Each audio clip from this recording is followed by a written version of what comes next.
Apa soalan dia apa? Di Malaysia apa? Bacalah dalam komuniti. Saya nak rakam tu ni. Sekejaplah. Di Soalan Malaysia dia, di okey. Soalan dia berbunyi.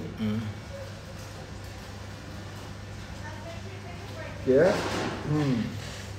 Buku Golok Wastra menangi anugerah buku terbaik di pentas antarabangsa tahun 2025 di Pesta Buku Turin Global yang diadakan di tempoh hari di Turin, Itali. Ya. Ironinya, buku terbaik di dunia ini diharamkan oleh pihak kerajaan Malaysia. Apa pendapat anda? Sebagai rakyat Malaysia, apakah pendapat tuan tentang perkara ini? Okey. Itu cerita dia. Okey, kalau bagi saya ini satu mukjizat. Kan?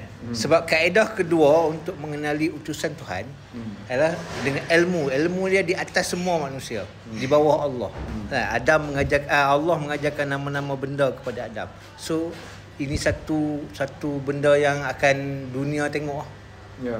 Ilmu Abah Sadiq Abdullah Syekh alaihi salam ni paling tinggi sekali sampai diiktiraf oleh profesor-profesor di luar negeri.